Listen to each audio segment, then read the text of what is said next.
Today we're going to craft a Peruvian lily.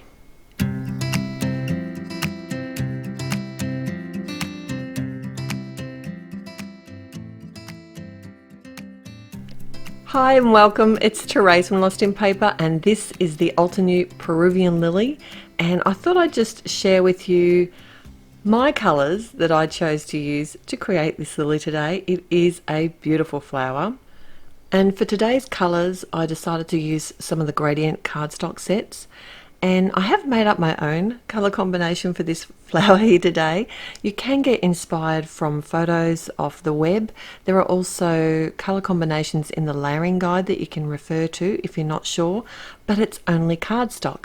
I figure, well, I can just lay it on top of each other, work out my colours. If I don't like it, I can die cut another colour and try it before I commit to joining it together with glue. So I thought instead of having black spots on my flower, I thought I'd go for an orange, and this is going to be my background color. So if you look at the layering guide, you can tell that this is the color that's going to be shown through, and it's basically the piece that's going to hold the flower together because all the other pieces are going to layer on top of this. So the pinks that I'm using here have come from the rose petal cardstock set, and the orange and yellow are from the summer afternoon set. But if you don't have these specific colors, you can create your own. You can simply grab one of the blending tools and some ink and create your own colored cardstock. That's a really good way to get specific colors if you don't have the cardstock colors that you want to use. There are quite a few layers to this particular die, but it's quite a big die, so it's going to make a statement on a card. So even though it did take me a little bit of time to work out the colors and to put it together, I am using it as the main focal point for my card. So it was worth me taking the time to get it to look exactly how I wanted it to look. So I did die cut a couple of extra pieces here because I wasn't sure which colours I was going to put where, and like I said, it's only cardstock. I can move them around.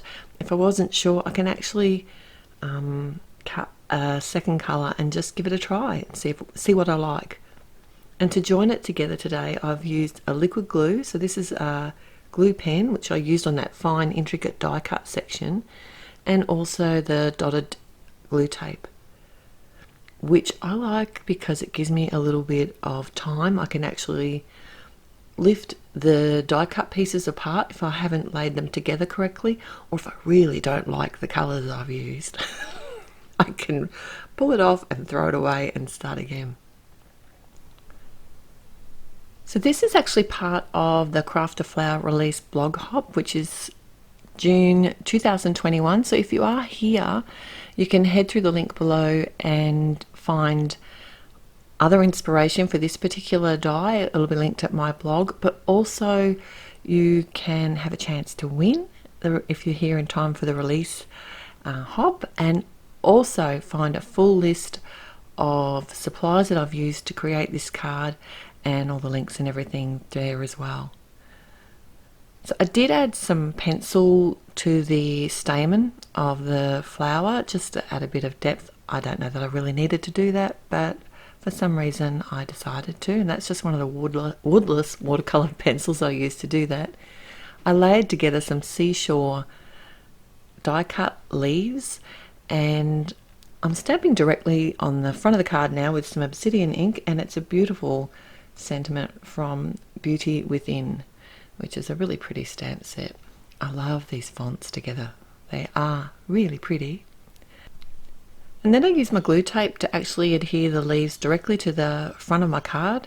And one of the leaves is actually just the final layer in the darkest colour. I didn't actually do all of the layers to create that leaf. I just think it makes it, I don't know, a little bit more artsy perhaps. Let me know what you think. Should I have made the whole leaf or done just part like I did?